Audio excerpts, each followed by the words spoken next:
Madame, Monsieur, bonsoir. Merci de nous retrouver pour votre émission En Jeu. Nous sommes en direct jusqu'à 21h sur Canal Algérie. L'état des relations algéro-françaises, un thème que nous allons continuer d'aborder ce soir, les enjeux et les répercussions d'une telle crise, surtout qu'il s'agit des tensions les plus graves dans l'histoire des deux pays depuis l'indépendance. Au moment où toute l'Algérie est vent debout pour dénoncer l'attitude du pouvoir politique en France, pour dire aussi que c'est bien la France qui est à l'origine de cette crise actuelle. De l'autre côté de la Méditerranée, deux courants s'affrontent. D'un côté, il y a l'acharnement contre l'Algérie, ce discours haineux entretenu par certains cercles politico-médiatiques. De l'autre, on retrouve les voix de la raison qui dénoncent ce discours haineux, une élite composée d'intellectuels de la trempe de Benjamin Stora ou encore des personnalités politiques d'envergure à l'image de Jean-Pierre Chevènement, Dominique de Villepin et tant d'autres qui prônent l'apaisement. Nous vous proposons ce soir un débat autour de ces deux tendances qui évoluent en France, leur impact sur les relations diplomatiques entre les deux pays. Et pour cela, nous sommes en compagnie ce soir de nos invités. D'abord Hassan Qassimi, analyste spécialiste des questions sécuritaires et stratégiques. Bonsoir Monsieur Qassimi. Bonsoir. Kamel Mansari, directeur de publication du Jeune Indépendant, consultant de Canal Algérie. Bonsoir Kamel Mansari. Bonsoir. Et depuis Paris, nous a rejoint Badis Renissa, analyste spécialiste des relations internationales. Bonsoir Badis Renissa. Merci messieurs d'avoir accepté notre invitation. Avant d'ouvrir le débat, plantons le décor avec ce sujet signé Badia Amarni, un sujet qui décrit clairement ce qu'est devenu le paysage politique aujourd'hui en France. Entre discours haineux, rejet de l'autre et politique répressive, un climat délétère prend ses aises en France. D'un plateau de télévision à un autre, le ministre français de l'Intérieur se livre à des saillies xénophobes et islamophobes, épousant, comme de coutume, les discours les plus réactionnaires de l'extrême droite. Or, ce sont des musulmans, ils sont noirs, voilà. Lorsque un responsable du gouvernement dans un pays qui prône la liberté, l'égalité et la fraternité prononce ces mots racistes qui ciblent les musulmans et les Africains, ce n'est plus la peine que l'extrême droite défende son projet raciste. Bruno Retailleau s'en charge déjà. Cet homme est devenu le porte-voix des pires xénophobes, appelant à la haine, alors que l'immigré est devenu un bouc émissaire des crises franco-françaises. Oui, il y a une problématique aujourd'hui de l'extrême droite qui avance sur son agenda politique. Et le meilleur exemple, c'est Bruno Retailleau. Donc ces gens préparent l'arrivée au pouvoir de l'extrême droite. Quelle est l'utilité aujourd'hui d'aller reprendre les théories, les thèses et même d'aller sur la même ligne que l'extrême droite quand on prétend la combattre? Jamais, lorsque j'ai été élu député, j'aurais pensé qu'un jour l'une de mes collègues se ferait huer pour avoir dit qu'elle était une fille d'immigrés. Le discours de l'extrême droite est devenu officiel en France. Retailleau est devenu leur porte-parole selon certains observateurs. Pire encore, un outil entre leurs mains pour faire passer les projets de Marine Le Pen en lui déroulant le tapis rouge vers l'Élysée. Je crois qu'il ne faut pas écouter les sirènes politiques qui aujourd'hui veulent nous conduire à ce repliement, qui veulent pointer du doigt telle et telle catégorie de la société, mais au contraire faire vivre pleinement la démocratie. La démocratie, c'est cela. La République, c'est cela. Donc, soyons tout simplement en phase avec nous-mêmes. Ne renonçons pas à nos principes. Ne renions pas notre identité, qui est une identité plurielle, une identité diverse. Marine Le Pen prend un discours haineux sur les plateaux de télévision et de radio. Elle continue à tenir des propos consommés incapables de tracer une feuille de route politique. En Argentine ou en Pologne, s'il existe des listes d'attente pour s'inscrire à l'Alliance française de Shanghai, de Tokyo, de Mexico. Pour s'inscrire à l'Alliance française de Shanghai, de Tokyo, de Mexico. Ce sont des pantins. Ce sont des pantins. C'est des gens, ils servent à rien. Et Marine Le Pen, elle sert à rien. Elle endort tout le monde avec ses conneries, avec ses discours anti-immigration. Mais tous ces discours, elle les écrit même pas. Elle récupère des discours à droite à gauche d'anciens politiciens et elle les répète mot par mot. Qui constitue alors une véritable menace pour la France? Les mesures musulmans et les Africains qui ont contribué à l'édification de ce pays ou ceux qui prennent le discours de haine. L'effondrement de la France n'est pas le propre des immigrés, mais bien l'œuvre de ces hommes politiques qui la transforment en une scène de lutte ethnique et religieuse au lieu de trouver des solutions à des problèmes réels. Alors, messieurs, vous avez suivi les différents discours sur l'Algérie, donc adoptés par les différents politiques en France. Kamal Mounsareh, on est clairement face à deux courants qui évoluent aujourd'hui. Bien évidemment qu'il y a deux voix aujourd'hui, on l'entend et on le sent et on le vit en tant qu'Algérien, puisque nous sommes ciblés par cette classe politique qui a décidé de faire de l'Algérie son sujet de prédilection, c'est-à-dire au lieu de débattre d'autre chose. C'est vrai qu'il y a deux tendances. Il y a ce qu'on appelle aujourd'hui la voie de la raison, parce que lorsqu'une tension entre deux États atteint un niveau de son paroxysme, il y a toujours des personnalités qui essayent de désamorcer la bombe et de remettre les choses au clair ou les remettre à l'ordre, notamment par le dialogue ou par des mesures ou des actions ou des postures qui favorisent justement l'apaisement. Mais on voit aujourd'hui que l'extrême droite et la droite aussi, donc il faut bien préciser qu'il y a une droite et il y a une extrême droite. Il y a une droite qui s'est radicalisée, qui s'est transformée, qui a repris le discours de l'extrême droite justement pour des raisons électoralistes, pour justement aussi brasser au sein du courant d'extrême droite des voix pour les élections. Donc on est face à une connivence entre une droite et une extrême droite. Bon, il y a une différence, il faudrait faire expliquer qu'il y a une différence au sein de cette mouvance. Il y a au sein de l'extrême droite, bien évidemment, parce que la droite en elle-même, c'est une droite représentée, c'est-à-dire qui fait le discours du patronat, des grands, des nababs, des patrons des industries et tout, des capitaines d'industrie, mais en même temps, elle défend un discours qui justement évacue les véritables problèmes de la société française qui sont d'ordre économique et social. Et on a aussi une tendance qui a décidé de faire de l'islam, de l'immigration et justement de la sécurité ou de l'Algérie son gagne-pain, son seul discours. Donc on est face à une connivence sur 2 degrés.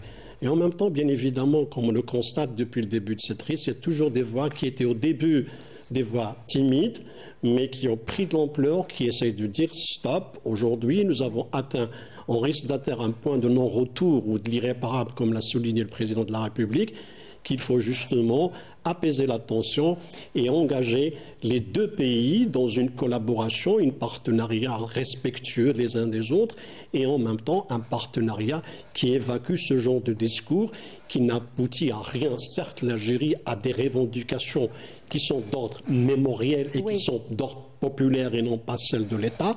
Mais aujourd'hui, cette question doit être débattue telle que l'a souligné Benjamin Stora dans son récent interview, qui était une interview très très intéressante, très pointilleuse et qui répondait à de nombreuses questions sur la question mémorielle et sur les raisons qui poussent l'extrême droite à exploiter ce terreau, parce que l'extrême droite, elle a une ardoise en Algérie. Il ne faut pas oublier que les tenants de l'extrême droite les premiers ont été les membres de l'OAS, et c'est cela qui aujourd'hui a nourri la démarche de cette mouvance anti-algérienne. Donc au sein de l'extrême droite aussi, il faut préciser qu'il y a cette tendance qui fait en sorte qu'il cible l'Algérien précisément. Certes, au départ, c'était l'immigration tout entière, mais aujourd'hui, on voit qu'il y a vraiment, on cible et on dirige le curseur vers les Algériens, parce qu'il y a une crise déjà politique qui a été fomentée, nourrie par des personnalités politiques d'extrême droite, à commencer par Trioncourt, qui a pris des semaines et des semaines à ressasser un discours autour de l'accord de 1968. Oui. Et aujourd'hui, après la crise qui a éclaté ces derniers jours, on voit d'autres voix qui reprennent le même langage, les mêmes argumentaires, les mêmes postures, juste pour attaquer l'Algérie, parce que ça fait le lit de leur discours et ça les arrange du moment que ça évacue les véritables questions auxquelles sont confrontés les Français aujourd'hui. Kamal Mensari, vous avez évoqué donc l'interview de Benjamin Stora. On va revenir sur les différentes déclarations des différents intervenants sur l'Algérie pour justement tenter de comprendre les motivations de ces deux courants. Hassan Qassimi, on a l'impression qu'il y a un héritage historique, et Kamal Mensari l'a évoqué, qui a façonné un petit peu la vie politique en France. Vous savez, d'abord, vous avez posé le problème de deux courants politiques. Effectivement, il y a deux courants politiques, il y a l'extrême droite, la droite et un mouvement politique au centre. Mais dans ces deux courants politiques qui sont en train de se chamailler, il y a un courant politique qui monte, c'est l'extrême droite. Vous devez savoir que l'extrême droite est en train de monter, mais quand on fait une analyse de l'histoire de l'extrême droite, nous pouvons dire que l'extrême droite est un mouvement politique qui n'a pas d'avenir, pour la simple raison que les mouvements d'extrême droite, comme les mouvements nazis ou fascistes, vous connaissez la fin tragique de ces mouvements, d'ailleurs, qui ont installé le chaos et le désordre dans les pays, aussi bien les pays que vous connaissez, sans les citer. Et là, c'est le même scénario qui est en train bis repetita, qui est en train de se répéter. La France, et ça, c'est des experts français qui sont plus ou moins modérés, assez éclairés, et soucieux des intérêts de la France, qui le disent et qui disent qu'il y a un mouvement rampant fasciste qui est en train de s'installer en France et qui menace la stabilité et la sécurité de ce pays. Lorsque ce mouvement, ce courant se focalise sur l'Algérie. Là, vous savez que je vais vous dire une chose, et c'est très importante, et je vais quand même le mettre en évidence. D'abord, l'extrême droite n'a pas de programme politique. Il n'y a pas de programme politique et vous voyez un peu tout le discours, si on doit faire un peu le dénominateur commun de ce discours, il est pratiquement, il met pratiquement en scène un seul dossier, deux dossiers du moins et qui sont liés, c'est celui de la migration et de la sécurité pour faire peur à la population française. Et on est là de la part de l'extrême droite française, on est dans une stratégie de diversion. Dans une stratégie de diversion parce qu'il n'y a pas la capacité de proposer aux Français une sortie de crise durable, une sortie de crise sérieuse. Et vous avez vu d'ailleurs ce que vous avez présenté dans votre petit documentaire tout à l'heure, ceux qui sont soi-disant en train d'être les chefs de l'extrême droite, qui sont qui ont fait de grands plagiats dans des discours politiques, qui sont incapables de rédiger des discours politiques, ou alors certains qui n'ont pas réussi à terminer leurs études et qui ont l'ambition de gouverner la France. Et vous voyez à peu près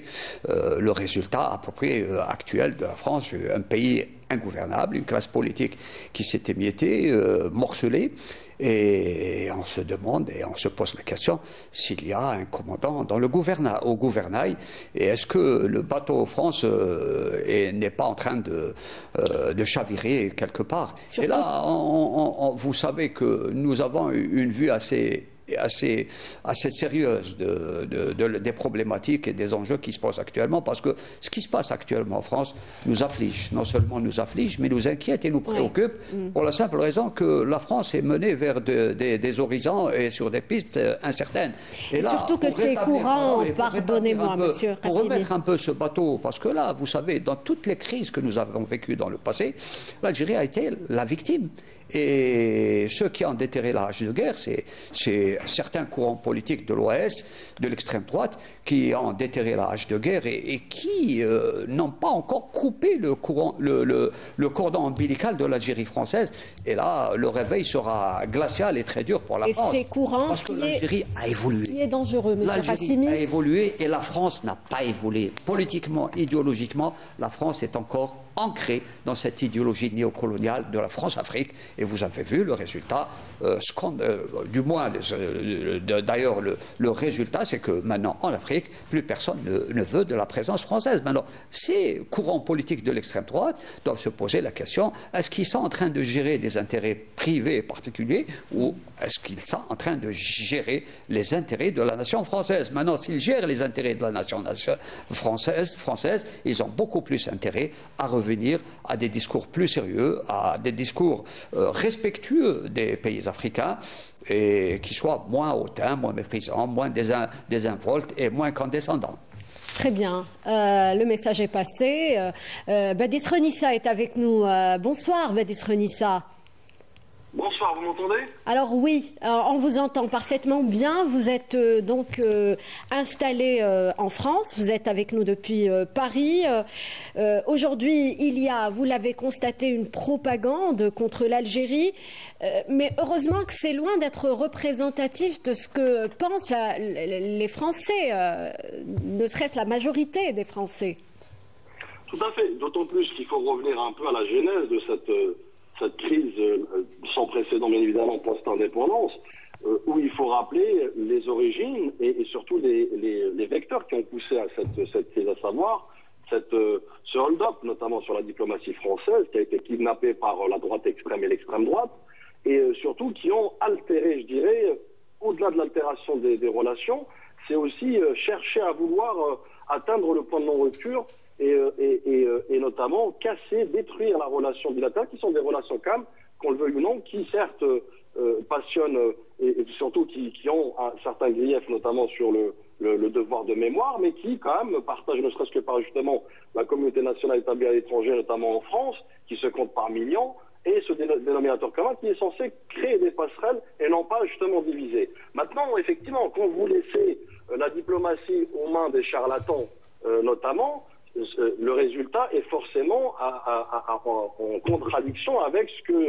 que sont censées être les relations, notamment bilatérales. D'une part, d'autre part, pour répondre à votre question, les Français, vous savez, aujourd'hui, ils sont plus, je dirais, soucieux de leur quotidien, comment finir les fins de mois, comment boucler les fins de mois, comment effectivement voir ou entrepercevoir des perspectives d'avenir pour leurs enfants, pour eux-mêmes, avec un taux de chômage galopant, avec un gouvernement en sursis notamment qui récemment a a fait passer le budget dans la douleur et la souffrance à travers un forcing notamment non démocratique, avec un gouvernement en sursis, perpétuel sursis, qui cherche des équilibres, notamment vers la droite extrême et l'extrême droite, et on peut rajouter aujourd'hui le centre extrême, puisque Bayrou notamment s'est mis aussi au débat notamment du racisme décomplexé.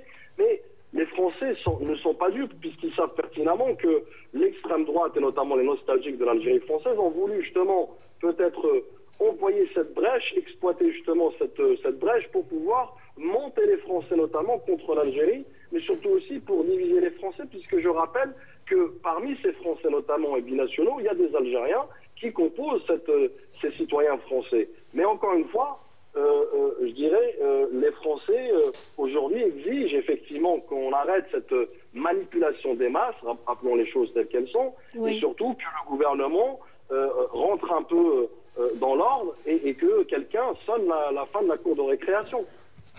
Badis Renissa a parlé de manipulation de masse. Kamel Mansari et l'extrême droite tentent toujours de mener et d'influencer le pouvoir sur le terrain de pousser, si vous voulez, le pouvoir vers le terrain de l'immigration, en évoquant, en parlant du fait qu'il faut justement renvoyer les Algériens ou encore dénoncer les accords de 1968. D'abord, l'extrême droite ne s'est pas intéressée précisément. Il faudrait préciser qu'il y a au sein du courant de l'extrême droite, disons-le, trois tendances. Celle qui s'est affirmée, par exemple, bien évidemment, on a toujours collé à l'extrême droite la question de l'immigration. Ça, c'est vrai. Mais au départ, l'idée, la naissance de l'extrême droite ou le parti de Jean-Marie Le Pen était de remettre en cause, de dénoncer ce qu'il a qualifié du système incarné par le PS, par le Parti socialiste, et par la droite, RPR et tout, EDF, ou les gaullistes, qui se sont relayés sur le pouvoir. Donc pour lui, c'était la faille de ces deux systèmes-là qu'il fallait combattre. La question de l'immigration est venue servir aussi d'alibi pour justement conforter cette thèse. Au sein de l'extrême droite, aujourd'hui, qu'est-ce qu'on constate depuis ces dernières années? Il y a ce discours-là qui est incarné, par exemple, par l'ancien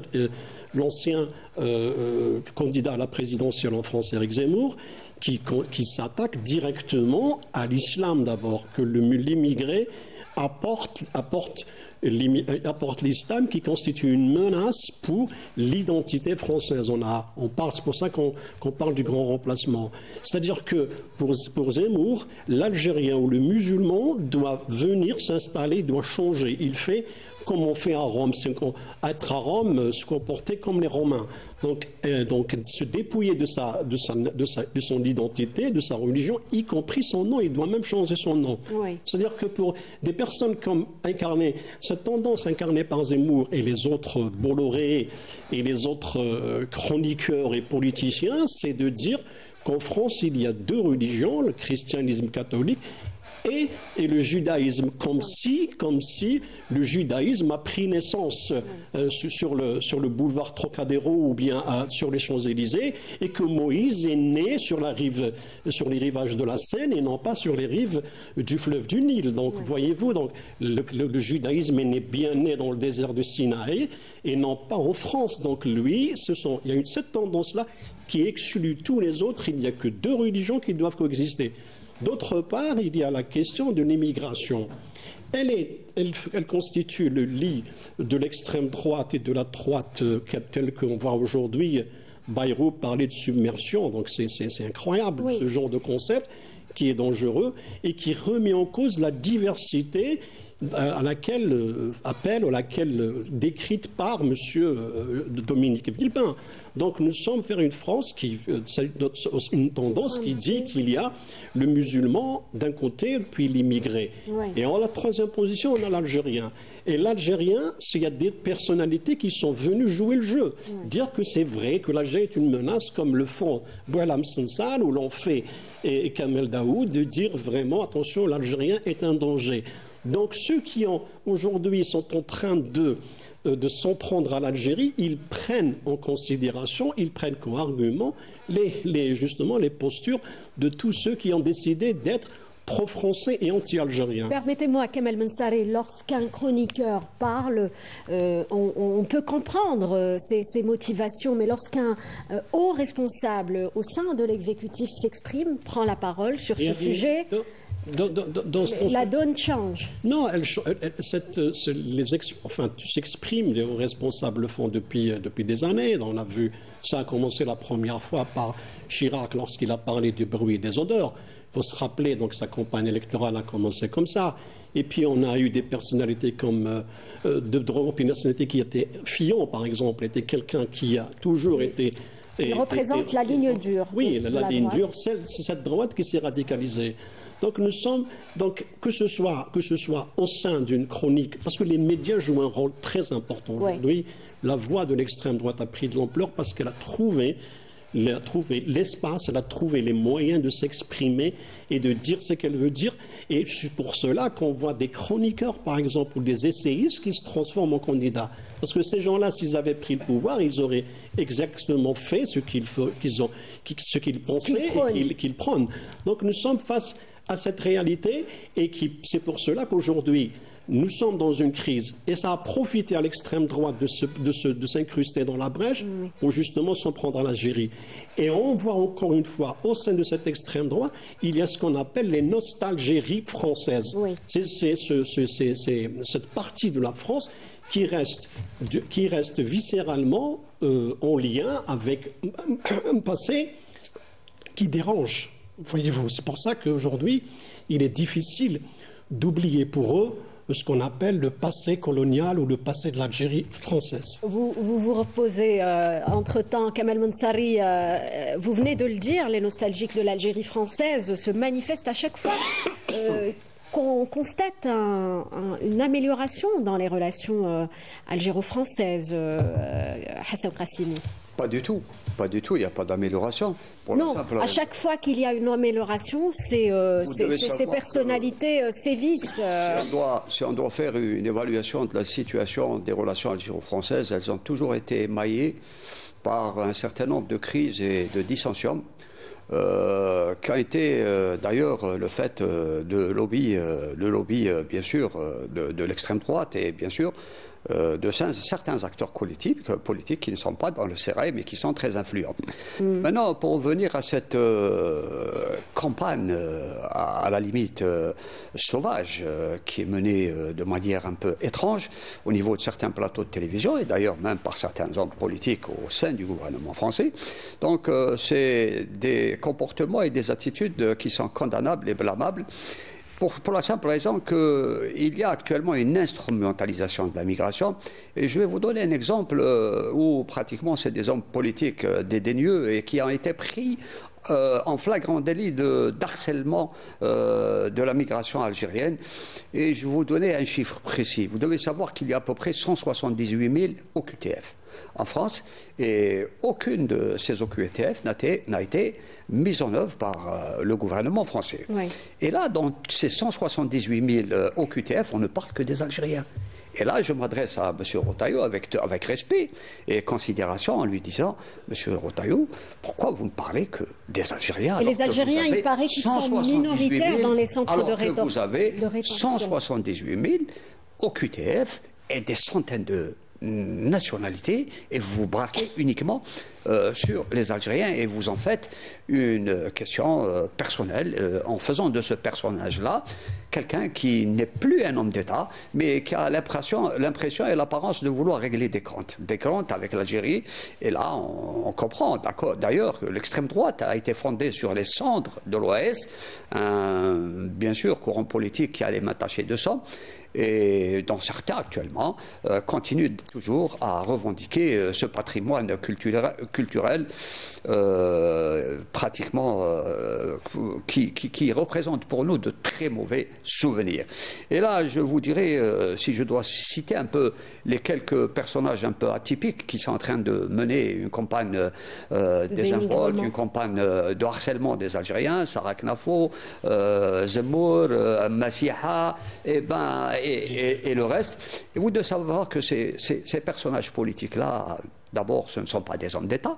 Ils sont entrés en politique, dans la scène politique française. Ils réussissent à influencer. Ils sont entrés par infraction dans la scène politique française. Et vous devez savoir qu'il y a derrière des personnages comme Bolloré qui sont des maniaques et médias qui sont en train de régler des comptes. Et je vais vous expliquer. Je vais vous donner une petite anecdote. Pourquoi Bolloré attend à une dent contre l'Algérie? Souvenez-vous, à un certain moment, il voulait prendre en gestion pour une concession le port de Djenjen, et les autorités politiques algériennes ont refusé de lui donner cette infrastructure portuaire qui est stratégique, et avec, bien sûr, c'est un personnage assez lugubre et qui a des souvenirs désastreux en Afrique de l'Ouest, et ce qui explique un peu pourquoi il y a une constante au niveau de politique en Algérie d'avoir refusé l'entrée de ce personnage en tant qu'investisseur sur le territoire national. Et là, vous devez savoir, pour les expressions là qu'on est en train d'utiliser et qui sont d'ailleurs fausses, on parle de subversion migratoire. Et là, je vais revenir à des chiffres de l'Union européenne et de Frontex concernant la migration au sein de l'Union européenne. Vous devez savoir qu'il y a 3 millions de migrants en situation légale qui entrent chaque année en Europe, et vous avez l'équivalent de 300 000 migrants en situation illégale qui entrent en Europe. Et cela veut dire, et vous avez la preuve matérielle et par les chiffres, qu'il n'y a pas de phénomène migratoire massif ni en France ni en Europe. Donc c'est un discours bien sûr, qui est en train de se développer au sein de la classe politique de l'extrême droite pour faire de la diversion et bien sûr pour essayer d'élargir le champ électoral, le champ des électeurs de l'extrême droite, et qui se prépare d'ailleurs ardemment à des élections anticipées, les présidentielles anticipées. Oui. Et dans la situation actuelle, je vais vous dire une chose, que malheureusement, le pouvoir en France est exercé, et là je pèse mes mots et je le dirai avec une sentence très forte, que le pouvoir en France est exercé par des lobbies extra-légaux, extra-constitutionnels. Alors face à ce... Attendez, je vais terminer le mot, et je vous dirai que certains de ces lobbies, dans les noms sont connus, et c'est de grands insomniaques qui envoient des instructions sur Instagram et qui sont bien sûr mises en œuvre, exécutées à un certain niveau très élevé de la hiérarchie politique en France. Alors face à ce discours de haine aux visées électoralistes, Hassan Qassimi vient de le souligner, il y a donc, on l'a dit, les voix de la raison. J'aimerais revenir justement sur les dernières déclarations par exemple de Dominique de Villepin. Badis Renissa, vous êtes avec nous. Dominique de Villepin, qui est ancien Premier ministre, ancien ministre français des Affaires étrangères, diplomate chevronné. Justement, il prône un apaisement ou un dialogue diplomatique, un dialogue apaisé, sans interférence politique. Qu'est-ce que cela représente, à votre avis ? Je pense que Dominique de Villepin, j'aimerais après rebondir sur ce qui vient d'être dit, notamment, il y a quelques points notamment sur lesquels j'aimerais apporter des éclairages, notamment sur la genèse de l'extrême droite racialiste. On ne peut pas dire qu'effectivement l'Algérie arrive en 3e position. L'Algérie, c'est la cible principale, notamment cette algérophobie qui d'ailleurs s'est transformée en algérothérapie. Et j'en veux pour preuve, si vous me permettez, juste souligner l'accointance, la collusion entre l'extrême droite racialiste aujourd'hui et le Merzen. C'est pour vous dire, effectivement. Et là, je persiste ici en mettant en exergue comment expliquez-vous la présidence du groupe d'amitié franco-marocain par une certaine Marine Le Pen. Donc c'est pour vous dire qu'effectivement, les avis changent, les prismes de regard et d'attaque changent, mais l'Algérie reste la cible principale, la cible de choix, notamment de l'extrême droite racialiste. Et d'ailleurs, je reviens à la genèse du poujadisme, Pierre Poujade, qui est le père spirituel notamment de Jean-Marie Le Pen. Jean-Marie Le Pen, au passage, qui était le tortionnaire, notamment lors des affres coloniales en Algérie, et qui avait cette dent contre l'Algérie pendant tout son parcours politique. Donc, si vous voulez, l'islamophobie, le racisme et toutes les xénophobies imaginables, c'est l'Algérie qui est en toile de fond, qui est la cible. Pourquoi ? Pour la bonne et simple raison, effectivement, j'avais évoqué précédemment, y compris sur votre plateau, que l'Algérie, en tout cas l'extrême droite, veut faire de l'Algérie un tremplin électoraliste, notamment à travers ce braconnage électoraliste, sauf qu'aujourd'hui, c'est au-delà de ces attentes. Aujourd'hui, l'extrême droite voudrait faire de l'Algérie un trophée de chasse. Pourquoi ? Pour la bonne et simple raison qu'il suffit de voir le gouvernement actuel que j'ai appelé un gouvernement de droite extrême, surveillé par l'extrême droite. Donc là, l'extrême droite se sent pousser des ailes, l'extrême droite se sent avoir même un pied à l'Élysée pour 2027, et c'est pourquoi elle donne le là et elle montre son vrai visage notamment. Maintenant, pour revenir à Dominique de Villepin, effectivement, c'est quelqu'un qui, de mon point de vue, est une voix raisonnable et raisonnée, et surtout qui je dirais, démontre qu'effectivement la France a eu et aura toujours une diplomatie notamment vertueuse quand il s'agit des questions stratégiques, des questions latentes, des questions surtout aussi sensibles, puisqu'on parle de l'Algérie. D'ailleurs, il l'a évoqué lors de son entretien, que l'Algérie a un poids considérable, est un pays de pivot, est une puissance régionale et continentale, elle est audible, elle est sur la scène internationale, elle s'est hissée sur le sommet de la diplomatie, elle est écoutée, elle est une référence notamment dans la résolution des conflits, elle est aussi un partenaire fiable, notamment garant de stabilité, curseur notamment et vecteur de paix. Donc nous ne pouvons pas lui tourner le dos notamment à travers justement ce que j'ai qualifié tout à l'heure de charlatan notamment, ou j'irais plus loin même, de fabrique de l'extrême à travers, et ça a été évoqué tout à l'heure par un de vos invités, ce que j'ai qualifié de la valorisation des médias français à travers justement la création de chaînes d'opinion. Et je rappelle que un certain Zemmour a été mis en orbite, notamment 2 ans avant même les élections présidentielles, avec plus d'1 heure par semaine sur CNews. C'est pour dire qu'effectivement il y avait une préméditation dans ce projet, que je dis bien un projet anti-Algérie, qui est devenu une algérothérapie pour justement, je dirais, mieux contrôler l'opinion nationale française, mais surtout aussi pour, je dirais, l'anesthésier notamment. Et d'ailleurs, j'en veux pour preuve, c'est qu'effectivement aujourd'hui les plateaux qui ont plus des allures d'hôpitaux psychiatriques, avec notamment des patients qui sont en thérapie collective, qui s'appelle l'algérothérapie, et une secte qui essaye tant bien que mal de briller, entre parenthèses, dans des débats qu'on peut qualifie de débat, mais malheureusement, il n'y a pas de matière grise pour pouvoir porter ce débat à un certain niveau vertueux. Et puis, vous avez cette fabrique aussi d'extrême à travers ces plateaux qui a eu un impact, faut-il le rappeler. Parce que quand on revient justement à la genèse de Jean-Marie Le Pen en 1974 au présidentiel, c'était 1%, notamment de l'électorat français. En 2024, c'est 34% dans les législatives et 41,5% au présidentiel pour sa fille. Donc c'est pour vous dire qu'effectivement, il y a eu un gap très important, justement parfois alimenté par bien sûr une conjoncture effectivement défavorable. Vous savez que quand ça va mal, c'est toujours la faute de l'étranger, mais surtout aussi par ces médias notamment faiseurs d'opinion qui, je dirais aujourd'hui, plus que jamais d'ailleurs, promeut du racisme décomplexé, de l'islamophobie vulgarisée, mais surtout et avant tout, de l'algérophobie encouragée notamment par ces mêmes médias. Pour revenir à Bolloré, effectivement aussi, Bolloré, n'oublions pas qu'il a été, au même titre que la France, vomi de l'Afrique, à l'échelle de l'Algérie, mais aussi à l'échelle de l'Afrique, puisque je rappelle qu'il a vendu ses activités en 2022. C'est pour dire qu'effectivement, il a une rengaine contre l'Algérie, il a une rengaine contre le pays pivot, cette locomotive de l'Afrique, et quoi de mieux qu'effectivement pour encourager un racisme décomplexé, mais surtout à l'archétype de l'idéologie néocoloniale nauséabonde qu'on voit aujourd'hui. Renissa, on voit un petit peu le climat délétère installé par l'extrême droite aujourd'hui en France. On revient à ces voix de la raison, Kamal Mensari, et ce discours de Dominique de Villepin, qu'il peut contribuer à installer, on va dire, une sorte d'apaisement dans les relations algéro-françaises aujourd'hui. D'ailleurs, c'est une personnalité qui est crédible. Elle ne traîne pas de casserole en France, pas de poursuite judiciaire, ni rien du tout. Tout comme Ségolène Royal, toutes ces personnalités, ou Benjamin Stora, sont des personnalités clean d'abord sur le plan interne.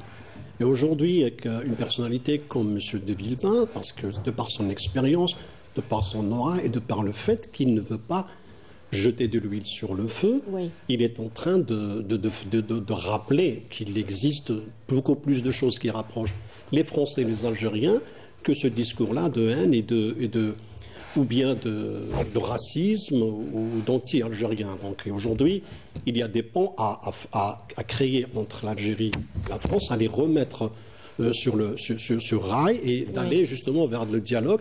Et justement, il avait bien dit qu'il y a un enjeu et qu'il y a une attente en France de part et d'autre pour pouvoir arriver à cette mutuelle confiance qu'il faut rétablir et entre les deux pays.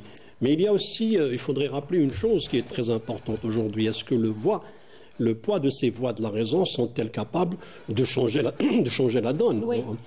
Est-ce qu'ils peuvent être capables d'aller justement vers l'apaisement et de le permettre et parce qu'on voit qu'aujourd'hui, plus on a cet acharnement qui progresse contre l'Algérie, qui s'installe et qui refuse de lâcher du lest justement parce que ça constitue un socle à la fois politique et électoral. Et bien sûr, il y a eu toute une genèse qui a conduit à cette réalité en France, qui a fait qu'aujourd'hui, l'Algérien, l'immigré en général, le Maghrébin, le musulman, est une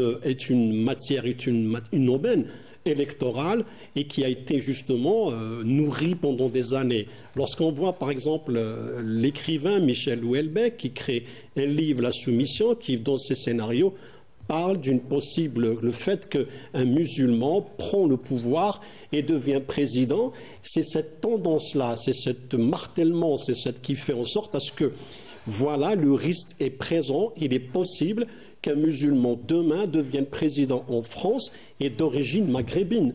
Donc, voyez-vous que l'État, en général, on prépare les Français à cette réalité pour qu'ils aillent se réfugier derrière l'extrême droite qui rejette cette réalité. Selon vous, Kamal Mensari, ces voix de gauche, souvent ils sont de gauche, Kamal Mensari, sont plus conscients du danger pour la France de couper tout lien avec l'Algérie? Bien sûr, quand on prend quelqu'un comme Jean-Luc Mélenchon, aujourd'hui on voit comment il s'offusque du fait que il n'y a plus de limite chez l'extrême droite, il n'y a plus de limite chez certains hommes politiques français qui veulent aller très loin, à part des mesures coercitives contre l'Algérie, la suppression des visas, l'annulation des accords, le renvoi des Algériens, et la question des OQTF, etc., etc. Donc il marmonne sur ces éléments-là, justement, pour pourrir la situation et faire nourrir la tension, parce que la tension les fait vivre et évacue le véritable débat qui est en France, qui est aujourd'hui la crise qui secoue le pays depuis des années et qui a fait aujourd'hui que la France est presque ingouvernable. Donc nous sommes face à une situation. Parler de l'Algérie parce qu'il y a de l'immigration et balayer tous les autres sujets, justement, fait le lit non seulement de l'extrême droite, mais de ceux qui ne veulent pas que les Français regardent là où ils doivent regarder, c'est-à-dire dans les problèmes auxquels ils font face, la cherté de la vie, le chômage, le problème de santé, tous ces problèmes-là, et surtout qu'un pays très endetté, surendetté, avec une dette qui dépassait 3400 milliards d'euros, un pays qui ne fait que dépenser sans pour autant arriver à régler le problème du chômage ou bien assurer un bien-être aux Français, il y a matière à détourner la population de tous ces sujets-là et les renvoyer vers l'Algérie. Ça devient presque un punching ball, l'Algérie, et c'est ce qui est vraiment malheureux quand on constate que le niveau de la classe politique française se résume à ces trois sujets qu'ils sont ressassés à longueur d'année. Ça fait peut-être gagner quelques points dans les sondages ou bien dans les voix, mais ça ne se règle pas un problème important qui est celui de la dimension économique et de la dimension du progrès en elle-même.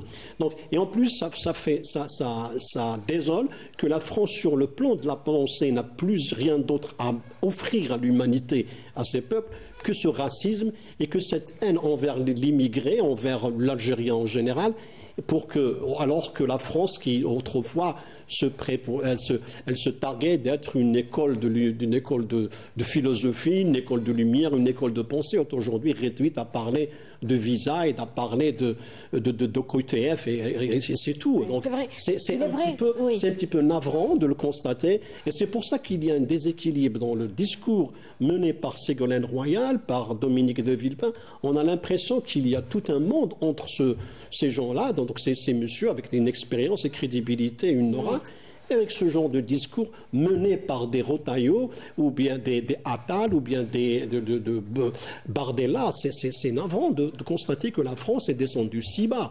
Et c'est un pays qui aurait membre du Conseil de sécurité avec une population de diversité très importante, réduite à ce niveau, et c'est grave. Et en plus, elle devient, comme on a l'impression qu'on ne peut plus faire confiance à ce pays qui est géré par, disons-le, une médiocrité pareille. Oui, la France qui perd de sa crédibilité.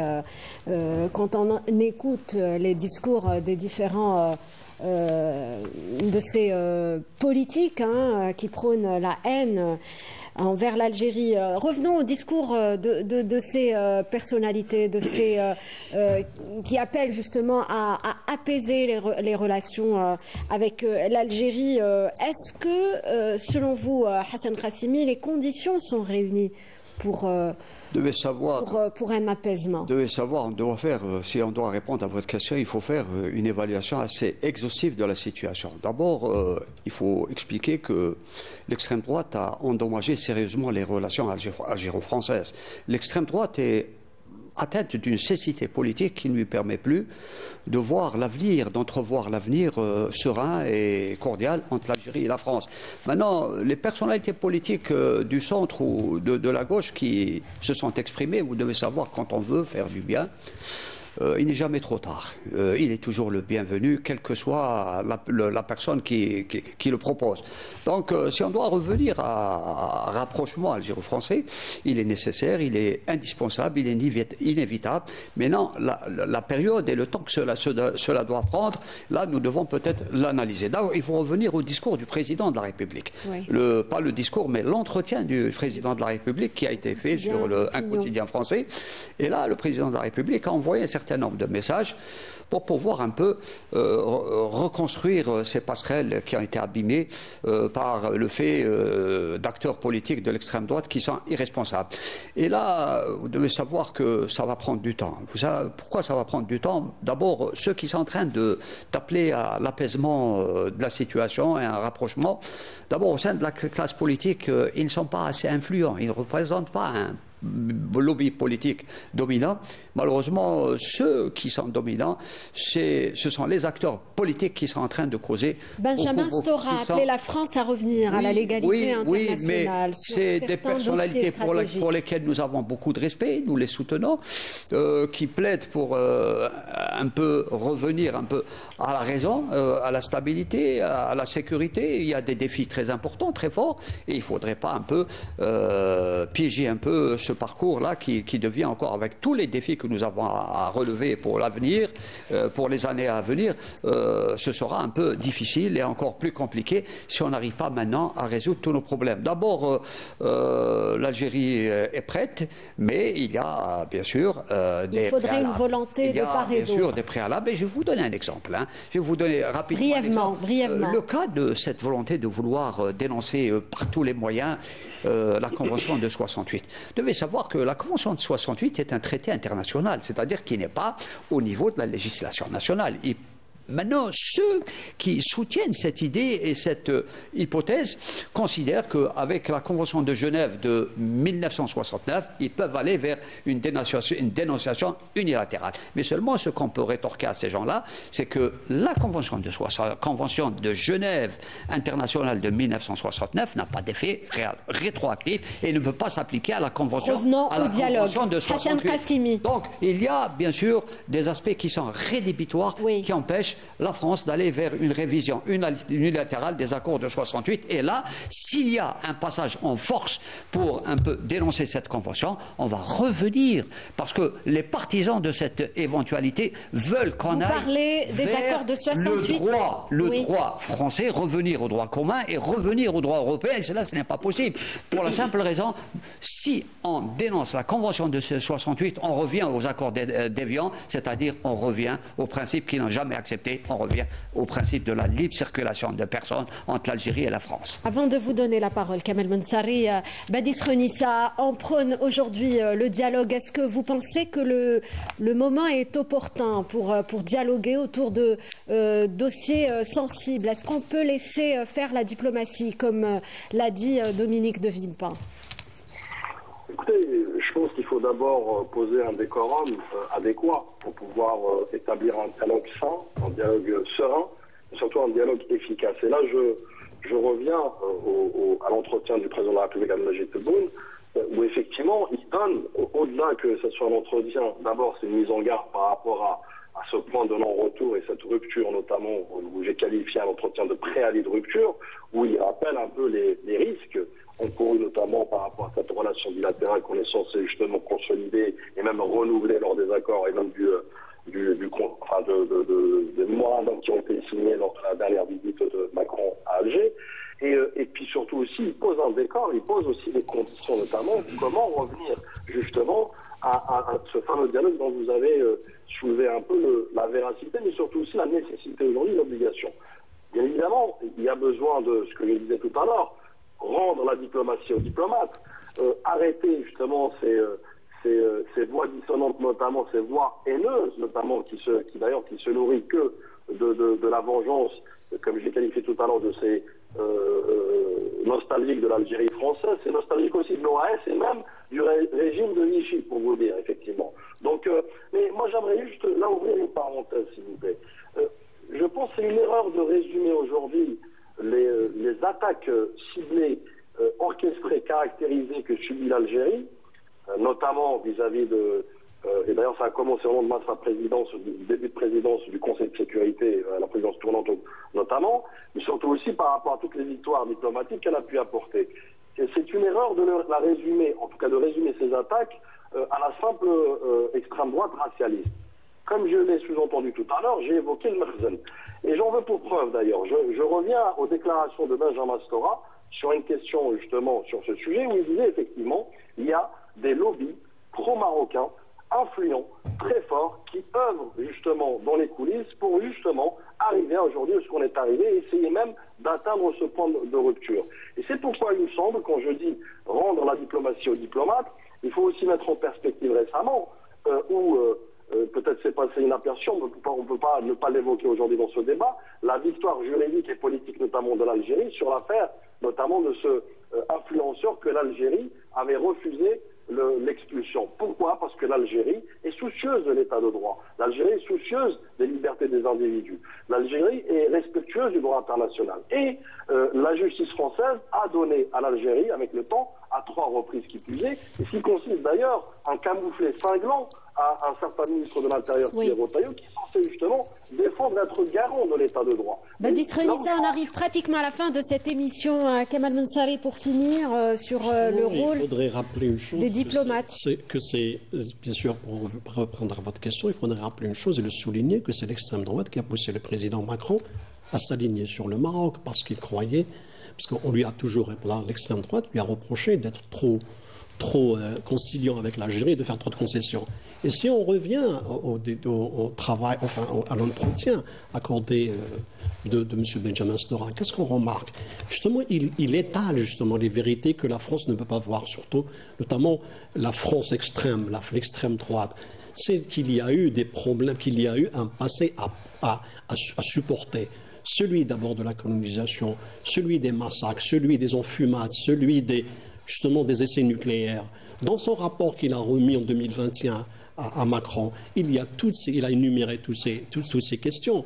Donc si aujourd'hui on est en train de faire croire que l'Algérie ou le pouvoir algérien vit de la rente mémorielle, c'est faux, parce que c'est une revendication tout à fait populaire, c'est une revendication des Algériens. Il s'exprime, cette question de colonialisme et de mémoire relève de chaque Algérien, ne relève pas de l'État, ni du président de la République, ni le président de la République, ni personne. Donc ne peut s'exprimer ou prendre des mesures dans cette manière sans revenir aux Algériens, parce que 132 ans de colonialisme, c'est tout un peuple. Donc ce n'est pas... Et en plus, le colonialisme est la matrice de tous les crimes. Ce n'est pas un crime comme un génocide ou un crime de masse. Donc c'est pour ça que la voix de la raison, il faudrait qu'on étale tous les problèmes en commun. Qu'est-ce qui s'est passé? On va parler du problème politique, mais sans pour autant occulter la question mémorielle qui est très importante dans les rapports entre les deux pays. Une fois que ces problèmes-là sont évacués, la sérénité reviendra. Hassan Qassimi. Donc ce que je dois dire, c'est un appel d'abord à l'extrême droite de revenir au calme. L'extrême droite doit absolument se réformer pour placer les problématiques sur des enjeux principaux, à savoir les intérêts mutuels entre nos deux pays. D'abord, nous avons de gros intérêts entre la France et l'Algérie, et on peut construire, bien sûr, des perspectives de développement communes pour le bien-être des deux peuples, mais à condition, bien sûr, qu'on puisse abandonner ce discours haineux, racial, et d'abord d'une autre époque, qui est d'ailleurs condamnable, et qui se justifie plus. Et la question mémorielle reste primordiale pour l'Algérie. Le président de la République l'a d'ailleurs souligné. Merci donc à tous mes invités de nous avoir éclairés sur ce sujet. Badis Renissa, analyste spécialiste des relations internationales, merci. Vous étiez avec nous depuis Paris. Hassan Qassimi, analyste spécialiste des questions sécuritaires et stratégiques, merci à vous.